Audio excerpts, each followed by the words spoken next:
Tonight on NewsWatch, optimism over Iran's nuclear program as new talks kick off, what world powers are expecting. Plus, sexual assault in the military, the push for greater protection for those who fight for our country. And a little girl was the victim of the worst violence against Christians in 700 years. A look at the remarkable way her parents responded to her death. All this and more tonight on NewsWatch. Good evening. I'm Mark Martin. Iran and 6 world powers, including the United States, appear to be making progress in easing a standoff over Iran's nuclear ambitions. But as Lori Johnson tells us in our top story tonight, a deal is still a long way off. Iran's nuclear program is the subject of a 2-day meeting in Geneva, Switzerland. Sanctions against Iran are apparently working. Iran offered to cap some of its atomic activities in exchange for relief from sanctions. Iran's foreign minister said his country is committed to a new approach to international issues. Well, I believe we have a new world. We need a different approach, all of us, to global affairs, and Iran is certainly ready to play that new role in our different international environment. The talks between Iran, the United States, Britain, France, Germany, Russia, and China are far from conclusive. Although Iran conceded to limiting its nuclear capability, they have yet to discuss specific steps they're willing to take. Michael Mann, spokesman for the European Union, says the ball is definitely in Iran's court. We still have to get down to really the nitty-gritty and talk about the substance of the issues, and we're hopeful that they will be prepared to engage. I mean, I don't think that anyone's expecting, instant results. This is a negotiation process, but certainly we are hopeful that we can make considerable progress this week. Iranian hardliners want major sanctions reductions in exchange for merely scaling back their nuclear program, while some U.S. lawmakers say the sanctions should be lifted if Iran stops their enrichment altogether. At this point, neither side is willing to compromise. Lori Johnson, CBN News. Israeli leaders say they strongly oppose a plan for a partial halt of Iran's nuclear program. They're calling it a bad deal. It calls for Tehran to stop uranium enrichment at 20% and slow work on its water reactor in exchange for sanctions relief. Israel says the current sanctions are hurting Iran, putting world powers in a very strong position to negotiate. For more on this, we're joined now by our senior international correspondent, George Thomas, who has been to Iran.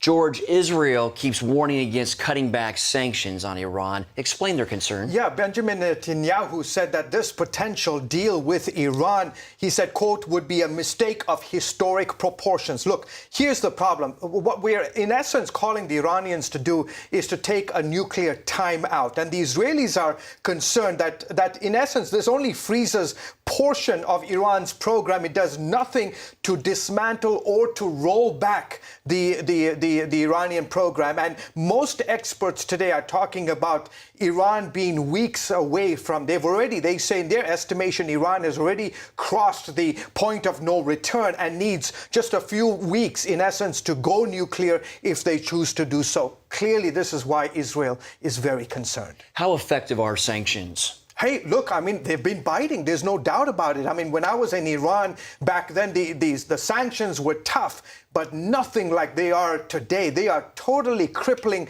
the nation. I mean, from the oil industry, from the import-export business, the banking business, the Iranians are feeling the squeeze. And clearly, the fact that the sanctions have been so effective, that's why they've come to the table. But they're looking, all of this is about buying time.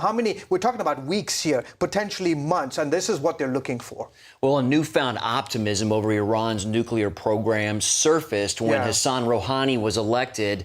Talk a little bit about him and his so-called modernism. Yeah, I mean, I think we've been reporting here, we've been effective at telling folks since Rouhani came to power that Rouhani is cut of the same cloth. He may not look sound and dress like Mahmoud Ahmadinejad, the man who ran Iran for 8 years, who was belligerent, talked about wiping Israel off the map, saying that the Holocaust was a myth. Rouhani comes, he's dressed different, he speaks good English, and he knows how to, play the media and the mainstream media, and he did so effectively when he came to the United States a few months ago. But let's be clear, this man was in essence handpicked by the top religious cleric in Iran. Just imagine being in the United States and somebody saying, candidate A, B, C, and D are the only folks you can choose from. Imagine, this is what happened in Iran. In essence, Rouhani was selected by the highest leader, Islamic cleric in the country, and he won. So to think that this man is not cut of the same cloth, you're crazy. And quickly, do you think Iran and other world powers are going to reach a deal on the nuclear program? I think, unfortunately, yes. There's a senator from Tennessee, Bob Corker, who is trying to bring legislation that would limit, perhaps even curtail any potential deals that we make in terms of lifting of sanctions. But clearly, I think the atmosphere shows and is showing that the Iranians will get some reprieve from the sanctions. All right, George Thomas, thank you for your insights. You're welcome, sir.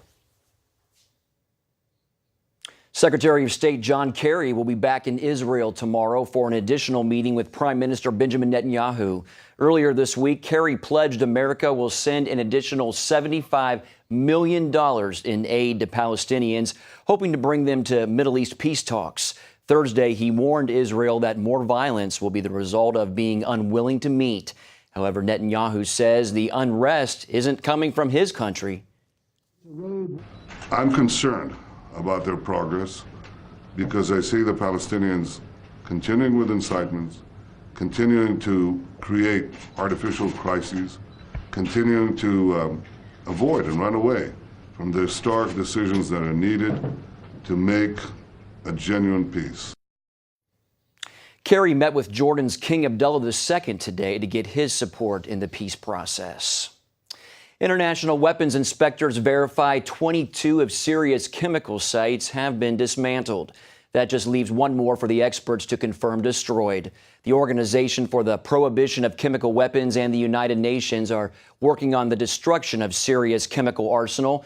They used video and photo evidence as well as visits to some of the sites to verify their dismantling. Inspectors say this is a big step towards Syria's 2014 deadline to eliminate the weapons.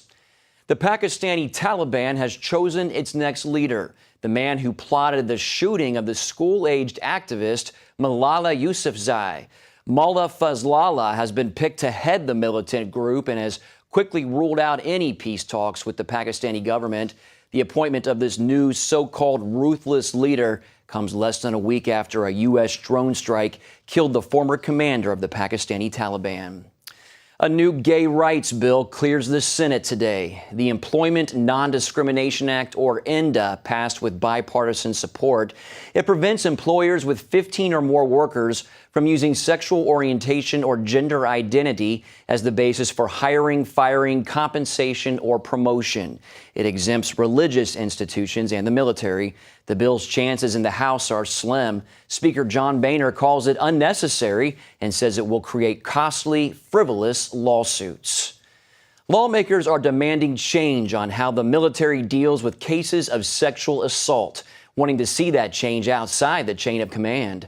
As Caitlin Burke reports, the changes are being called for after the discovery of tens of thousands of victims who never came forward. The numbers are staggering.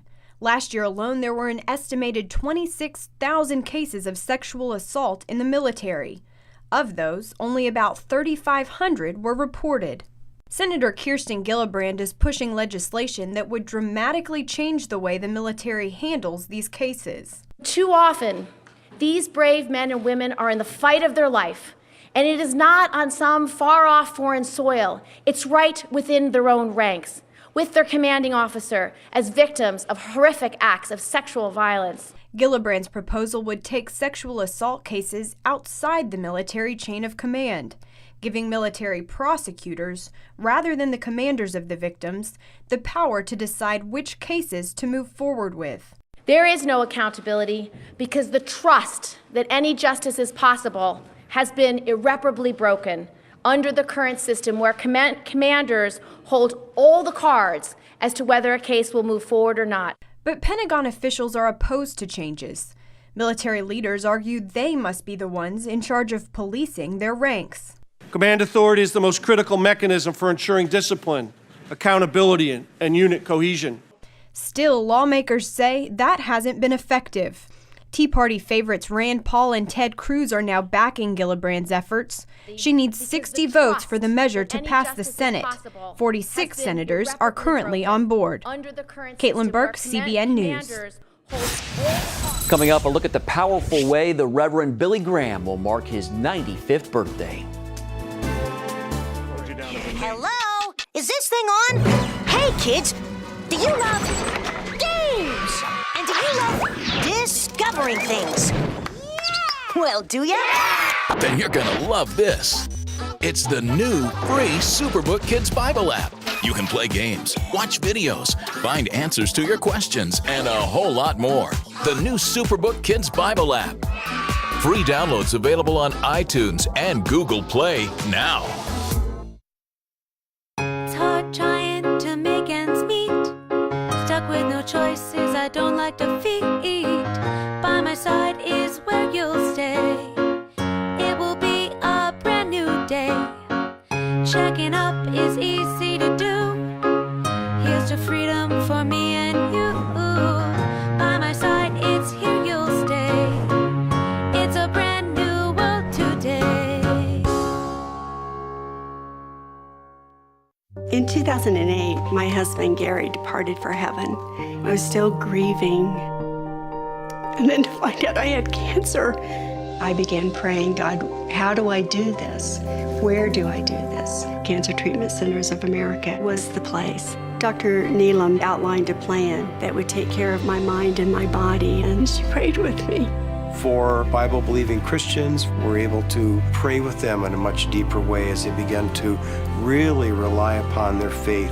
At Cancer Treatment Centers of America, we believe in the power of faith and prayer as indispensable allies in the fight against complex and advanced stage cancer. I'm back in Telluride on the mountain skiing. I feel strong and healthy. Advanced medicine and technology. And I am a survivor. The warm embrace of the Spirit and the power of prayer. These are happy tears. Please go to cancercenter.com/faith. Appointments available now. Cancer Treatment Centers of America. Care that never quits.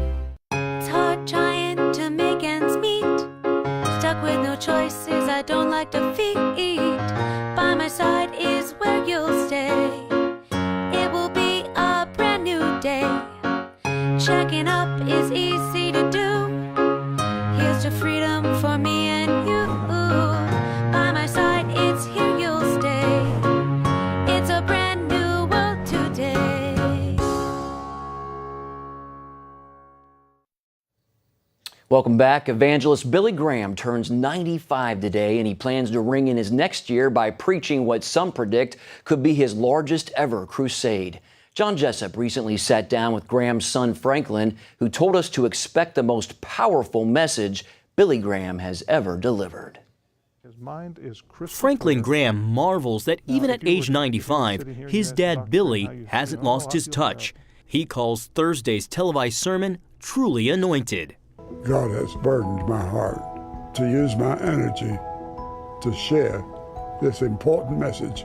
It is so powerful. It's like a grandfather talking to you, or your father talking to you, and his eyes just kind of pierce through the TV set right into the hearts of the people that are talking.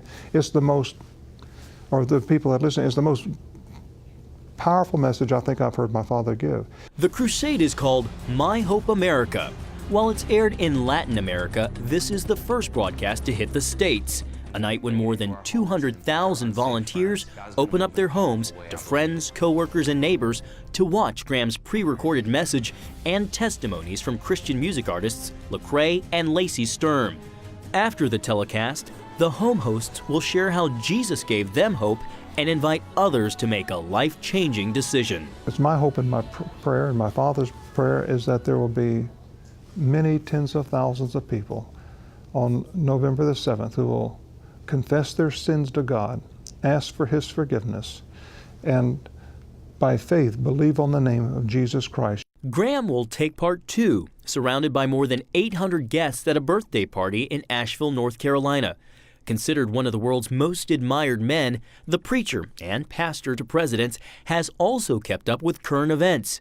In September, he wrote to Iran's new president asking for the release of American pastor Saeed Abedini. I said, Daddy, I said, there's a pastor in Iran, and he's in prison because of his faith. And I would like to know if you would be willing to write a letter to the president of Iran to ask for this man's release. He's going to be in New York. And Daddy said, absolutely. He said, let's do it. He also completed his latest book, The Reason for My Hope. Your father writes in this new book, The Reason for My Hope, Salvation, that the purpose of the book was to share what he's learned in living nearly a century of unwavering assurance in being saved, that it's really about a hope and a salvation through Christ. Hasn't that really been his message all throughout his ministry? It has, but you know, we are in danger of hell, and people are not calling on the name of Almighty God. You see, God is a God of judgment, and He is going to judge sin. Today, He wants to forgive sin. He's eager to forgive sin. Graham says, considering his father's age and health, this week's crusade will likely be his last. How is he doing? You know, he's doing pretty good. And I think it's remarkable that he is able not only to write this book this year, but do this film, The Cross. So, I mean, he's been hard at work this year doing, you know, 2 major projects. So I'm proud of him. I want to leave you with the truth, that He loves you, willing to forgive you of all your sins. John Jessup, CBN News. And you can go to cbnnews.com to find out when My Hope America airs in your area, or check your local listings. Up next, a look at the persecuted church in Egypt and why many believers are concerned about the future of Christianity in their homeland. Jim is 38, mortgage, married, 3 great kids. He wants to protect his family with a $500,000 term life insurance policy. What do you think it'll cost him? $100 a month? 60? 40? Actually, none of the above. Jim can get a $500,000 policy from a highly rated insurer for under $19 a month. His secret? SelectQuote. SelectQuote is impartial. They'll comparison shop the pick of insurance companies like these to give you a choice of your best prices. SelectQuote has great savings on term life for women, too. Jim's wife, Deidre, can get a $500,000 policy for under $16 a month. SelectQuote has helped make term life insurance affordable for hundreds of thousands of people since 1985. How about you? Just call this number or go to SelectQuote.com. SelectQuote. We shop, you save. Attention sleep apnea patients. Are you tired of the expense and hassle of getting your CPAP and BiPAP supplies? Are you fed up with dealing with ill-fitting, leaking, or worn-out masks and straps? Are you worried about the effects that unsanitary tubes, cushions, and filters have on your health? If you said yes to any of these questions, Allied Medical Supply Network has the solution to your problems. You could qualify to have your supplies regularly delivered right to your door at little or no cost to you. That's right, no more inconvenience, no worn-out masks and straps, no more unsanitary equipment, just restful sleep. Call Allied Medical Supply Network today to determine if you may qualify to receive your fresh, brand-name supplies at little or no cost. Don't delay. Call us now to see if you are eligible to save money on regular delivery of your CPAP and BiPAP supplies. Call 1-800-815-9947. That's 1-800-815-9947. Or go to cpapsupplyhelpline.com. Egypt's ousted President Hosni Mubarak will return to prison this month. He's been under house arrest since his release from a prison hospital in August. Mubarak is charged with killing almost 900 protesters during the 2011 uprising. The event eventually led to his ouster. His return to prison is mandated by a recent legislative amendment. Meanwhile, it's been 4 months since the ouster of the Egyptian president, and many Muslims there still blame Christians for that uprising. Egypt's Coptic Christians face attacks almost every day. And as George Thomas explains in tonight's Focus Report, they're deeply troubled about their future.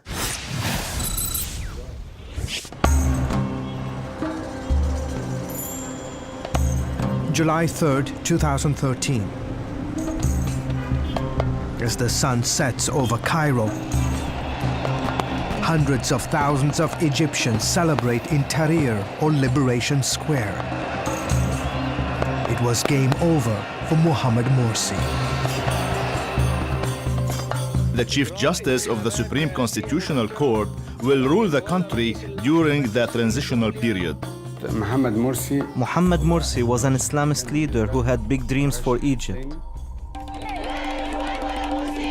As Egypt's first democratically elected Islamist president, Morsi also led the radical Muslim Brotherhood. But after just 1 year in office, Egyptians had had enough. Boulos Gerges joined the millions demanding he step down.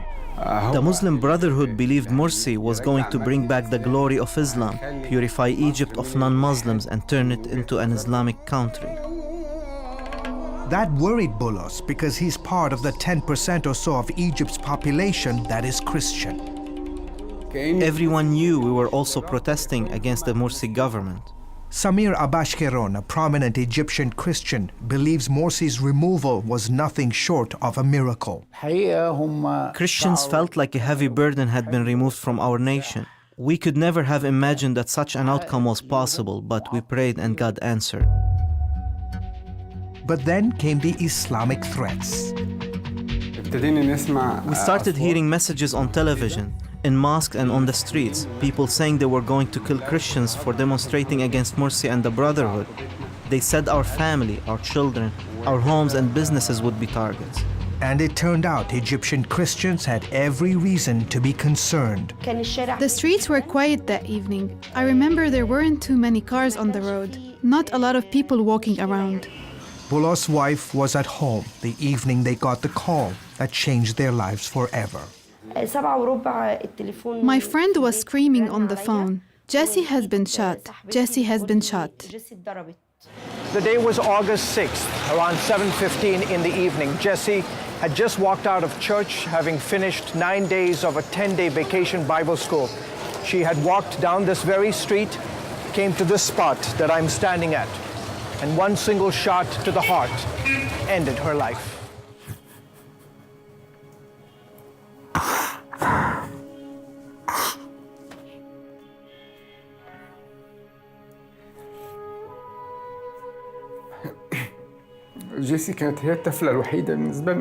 Jessie was our only little child.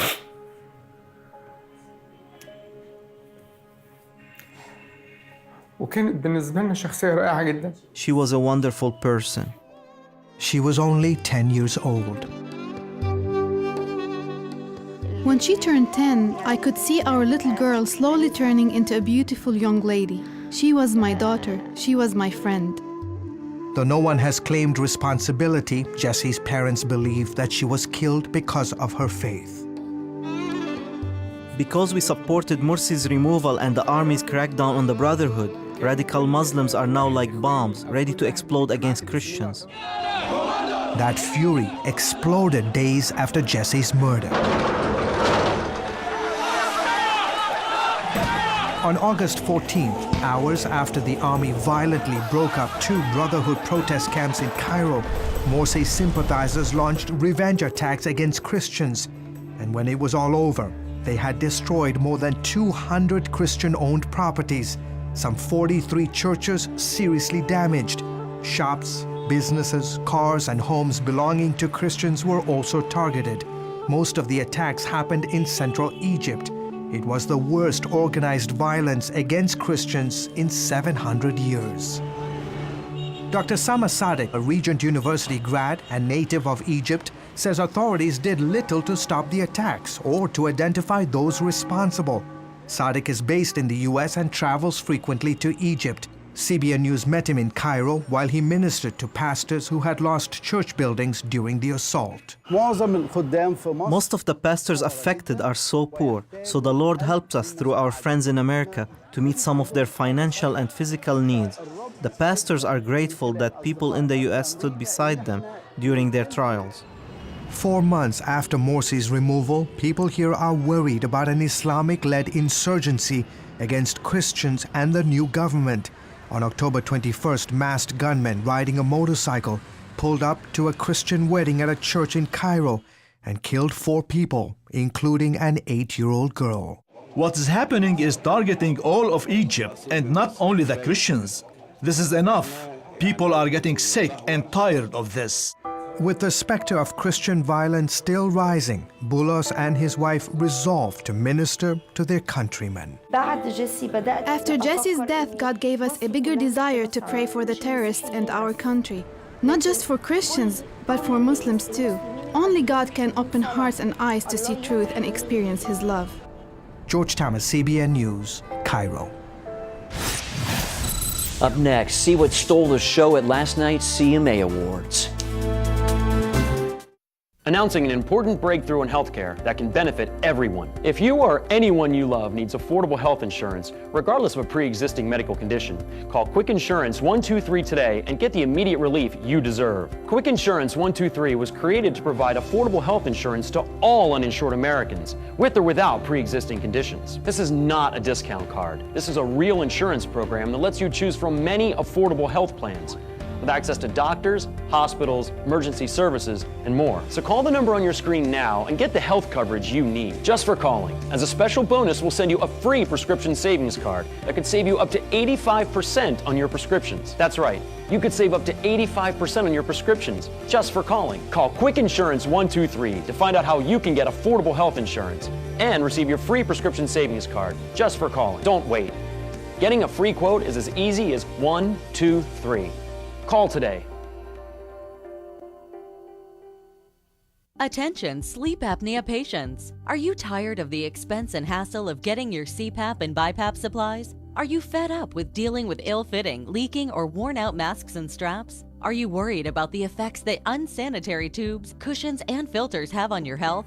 If you said yes to any of these questions, Allied Medical Supply Network has the solution to your problems. You could qualify to have your supplies regularly delivered right to your door at little or no cost to you. That's right, no more inconvenience, no worn-out masks and straps, no more unsanitary equipment, just restful sleep. Call Allied Medical Supply Network today to determine if you may qualify to receive your fresh, brand-name supplies at little or no cost. Don't delay. Call us now to see if you are eligible to save money on regular delivery of your CPAP and BiPAP supplies. Call 1-800-815-9947. That's 1-800-815-9947. Or go to cpapsupplyhelpline.com. The 47th Country Music Awards were last night. George Strait, Taylor Swift, and Blake Shelton were among the winners of the evening. But perhaps the biggest winner of the night was hosts Brad Paisley and Carrie Underwood's Obamacare by Morning spoof. Take a look. I started signing up last Thursday and I'm almost done. This can't be too hard, right? Why is it spinning? Oh, it does that. Okay. Why is it smoking? Obamacare by morning. Over 6 people served.